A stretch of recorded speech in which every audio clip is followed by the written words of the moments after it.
सवाल यह होता है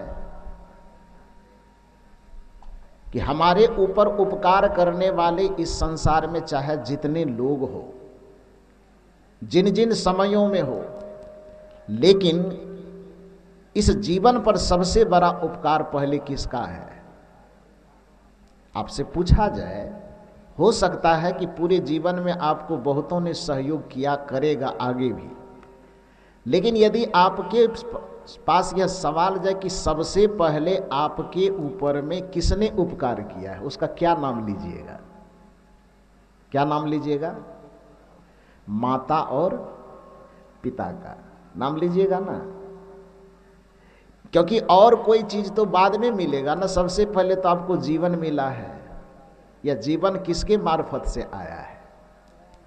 हमको तो जहां तक पता है कि माता और पिता से ही सबका जीवन आया है। अब यहां पर कोई ऐसा हो जिसको जीवन बजरंगबली ने दिया हो, महादेव जी ने दिया हो, तो फिर वो बात अलग है। लेकिन जहां तक एक सार्वभौमिक सत्य है कि माता पिता के उपकार के कारण ही, माता पिता के देन के कारण ही प्रत्येक व्यक्ति को जीवन मिला है।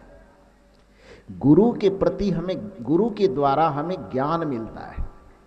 इसलिए सदगुरु आचार्य श्री धर्मस्वरूप साहब जी का एक पद है, भूल कर कुसंग में जाया न कीजिए, अश्लील ग्रंथ गाना गाया न कीजिए।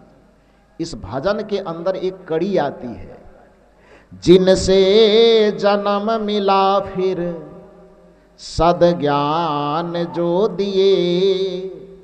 जिनसे जन्म मिला, जन्म का उपकार माता पिता के द्वारा हुआ।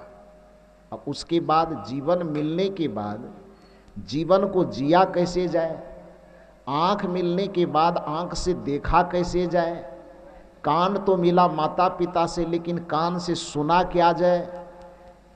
ये चीज माता पिता से नहीं मिला है, ये गुरु के द्वारा मिला।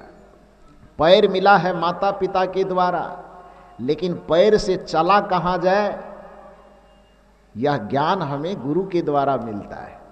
हाथ भले माता पिता के द्वारा मिल जाता है, लेकिन हाथ से हमें कौन सा कर्म करना है, ये ज्ञान हमें गुरु के द्वारा मिलता है। मुंह हमें माता पिता के द्वारा भले मिल जाता है, लेकिन इस मुंह से बोलना क्या है, कब है, कितना है, कैसे है, यह ज्ञान हमें गुरु से मिलता है। आंखें तो हमें माँ से मिल जाती है, लेकिन इस आँखों से देखना क्या है, यह ज्ञान हमें गुरु के द्वारा मिलता है। मन तो शायद हमें माता पिता के द्वारा तन के साथ ही मिल जाता है, लेकिन इस मन से चिंतन क्या किया जाए, इसका ज्ञान हमें गुरु के द्वारा मिलता है। इसलिए माता पिता और गुरु तीनों हमारे जीवन में सबसे बड़े दाता है।